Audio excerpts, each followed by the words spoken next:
Hello, hello, my loves. Welcome to the African Therapies Podcast, and this is episode number 16.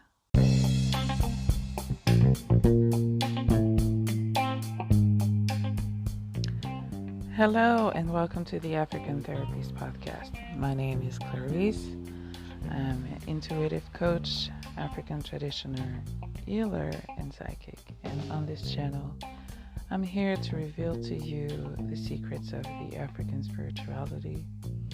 I'm sincerely convinced that with those tools, you'll be able to create and live the life that you want. If you're interested in working with me, whether joining an online class or booking a private reading with me, all the information will be available in the description box. Feel free to subscribe to the channel. Feel free to comment in the section below. And if you have any questions, you can go to my voicemail or send me an email. I would be more than happy to guide you and to help you through your journey in African spirituality, connecting with your higher self, your ancestors. Well, that's enough rambling for today. Let's jump right in to your message of the day.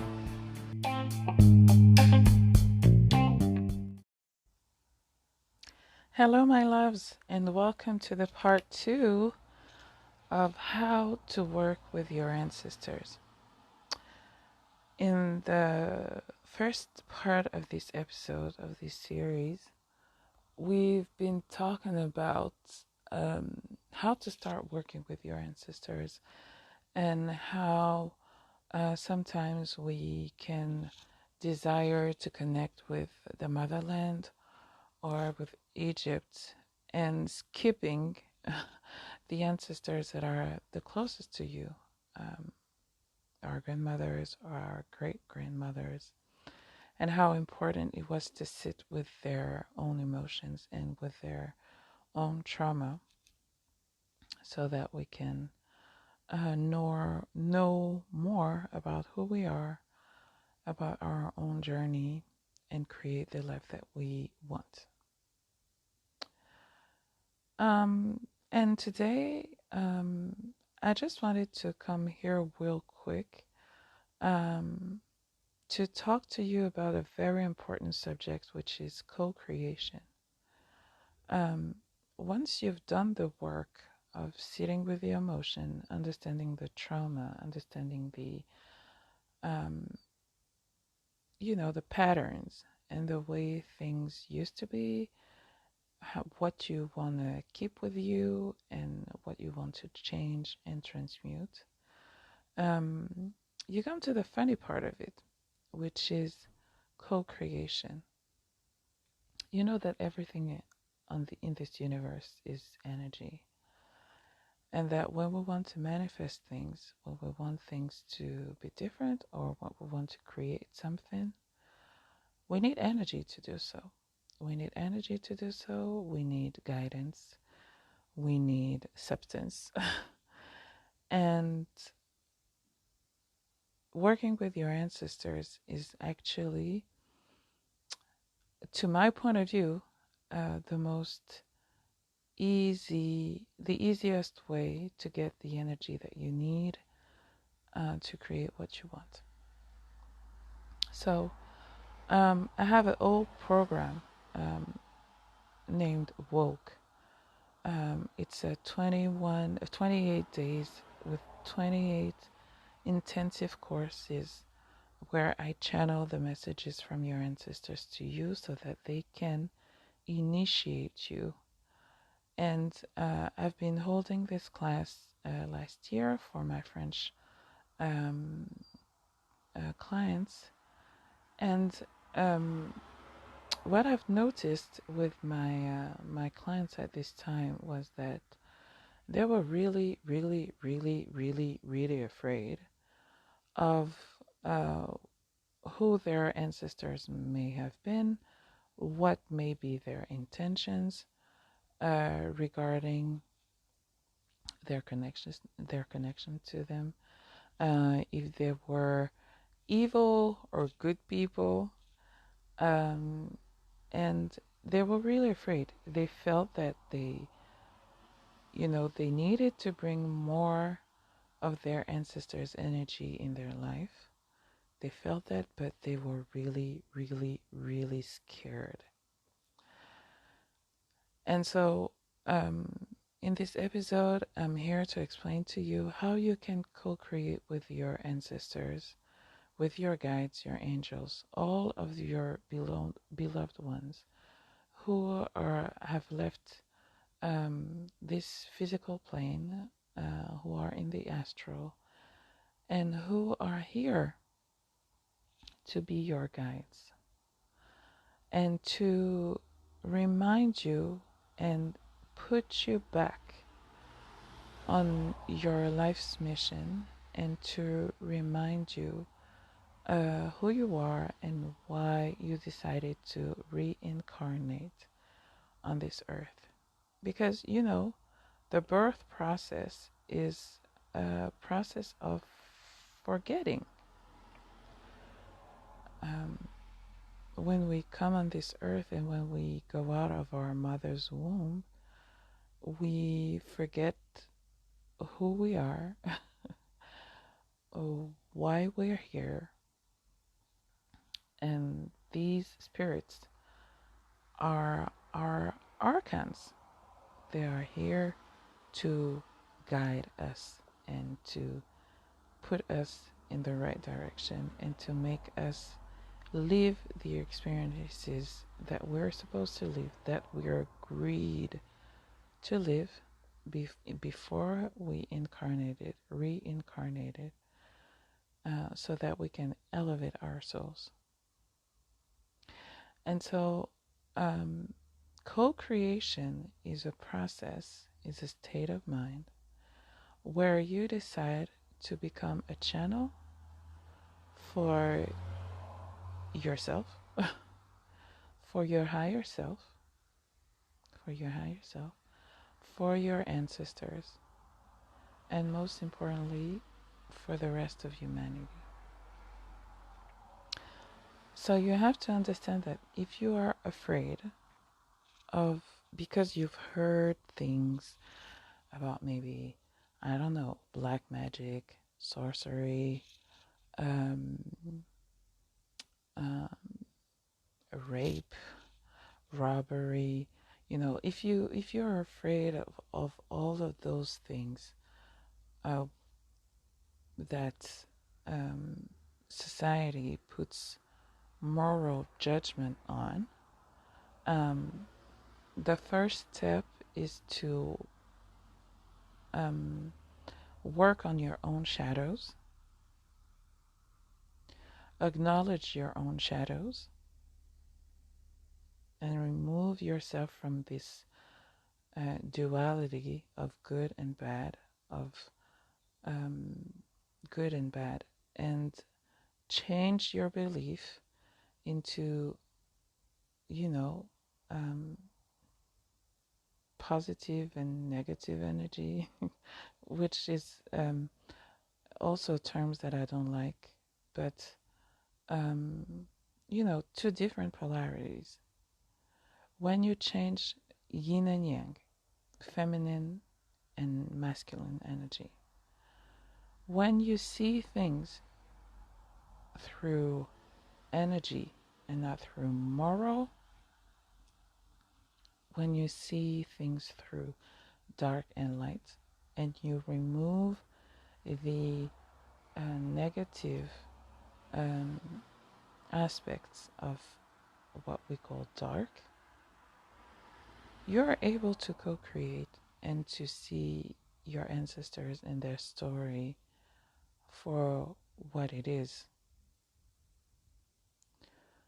And you are able to work with them, integrate their energy without repelling it.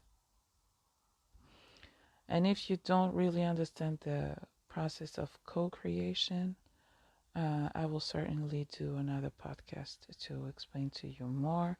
And if you want to go further with it, really I encourage you to join Woke.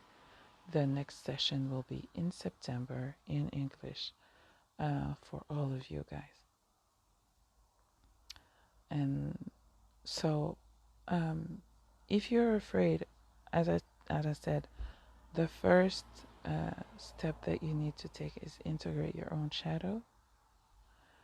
Reconcile yourself with the mean girl in you. You know, the bad girl.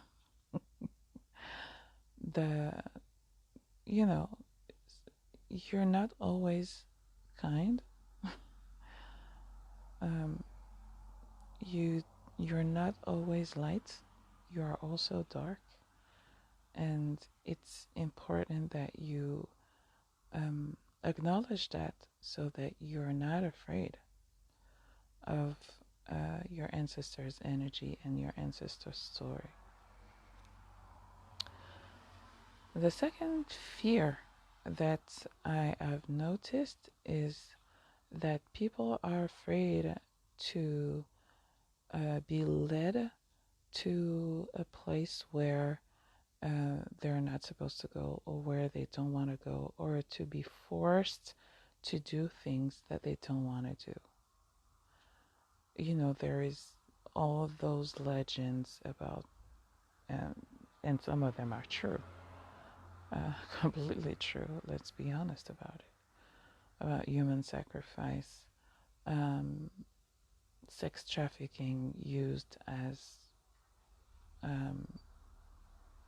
a spiritual tool, and black magic, and all of that. And so when people hear about African spirituality, they are afraid to become sorcerers and to become people who do things with bad intentions. And so I want you to understand that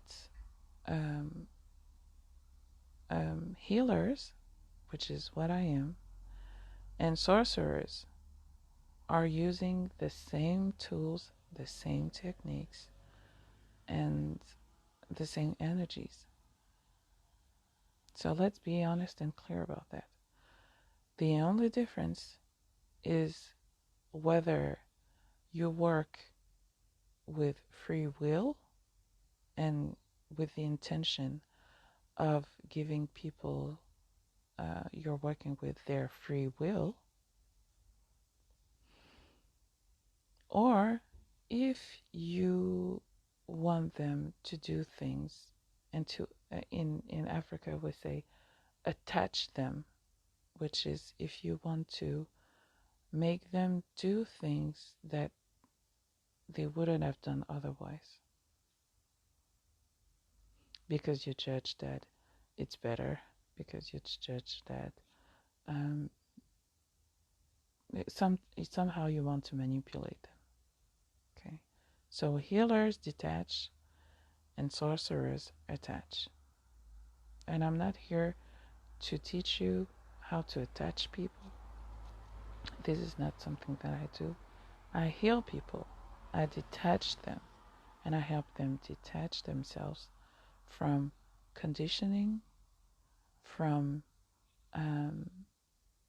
curses, and all of that. So, really, you have to understand that it's not because you're working with your ancestors that you will necessarily do things that they did. It's not because you're working with your ancestors and they guide you and they give you advice that you necessarily have to do things, and they do not give you any obligations whatsoever. They are only here to make you see things from another angle, from another perspective, and to serve as guides. But it's a dialogue, it's a conversation, you know. In Africa and in Senegal in particular, we say we're going to see the ancestors and talk with them. It's a conversation.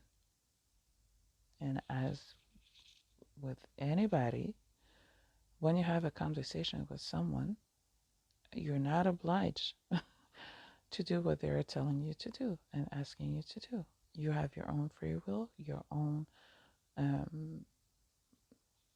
common sense, and your own life, your own feelings, your own intuition, your own higher self, to know what path you want to go and where and what you want to do with the information that they provide. Okay? So that was very important for me to say today, because I hear a lot of people really afraid to touch to, their African roots because of that. So what I'm going to do for our next episode is, I think, shuffle the cards, listen to also your questions in the comment section. So if you have a particular subject or something that you would like me um, to dive into, feel free to let me know in the comments. I also would like to know where you are and where you're based, where you're located.